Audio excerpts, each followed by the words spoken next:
आता इथून पुढे आमच्या लग्नाला फक्त 15 दिवस राहिले होते. लव्ह स्टोरीच्या 13व्या भागात तुमचं स्वागत आहे. मागच्या व्हिडिओमध्ये सांगितलं की आम्ही प्री वेडिंगला गेलो होतो.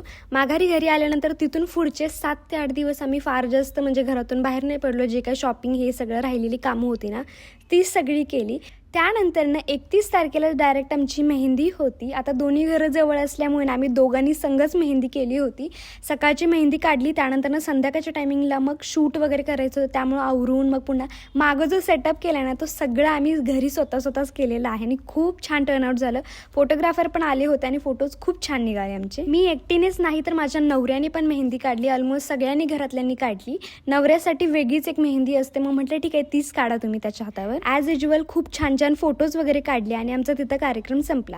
आता यानंतर 2 दिवसांनी आम्हाला गावाला जायचं होतं, कारण की तिथं पण एक मोठा कार्यक्रम असतो. मग एक दिवस रेस्ट घेऊन आम्ही 2 तारखेला गावाकडे निघालो.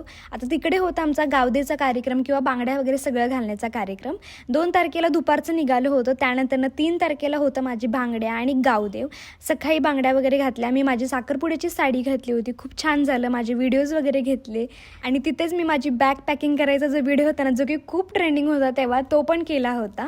ते सगळं सकाळी दुपारी वगैरे झालं. थोडंफार डान्स वगैरे केल्यानंतर बारी होती आमची गावदेवांचा. हा खूप स्पेशल मोमेंट आहे, कारण की पूर्ण गावाच्या देवाचं दर्शन वगैरे करायचं असतं आणि डान्स वगैरे इतका जास्त असतो ना, खूप मजा येते तेव्हा. अजून एक गोष्ट म्हणजे तेव्हाच पहिल्यांदा मी घोड्यावर पण बसली होते. नवऱ्याकडच्यांचा गावदेव नव्हता, मग ते आमच्यामध्ये जॉईन झाले आणि आम्ही सगळ्यांनी खूप धमाल केली. तिथे ऑलमोस्ट 4 ते 5 तास आम्ही डान्स वगैरे करतोय, मजा मस्ती फोटोज हे सगळं चालू होतं. आणि मग तिथून पुढे घरातली सगळी जण पुन्हा कोल्हापूरला निघाले. पुढच्या एपिसोडसाठी फॉलो करून घ्या. Okay, bye.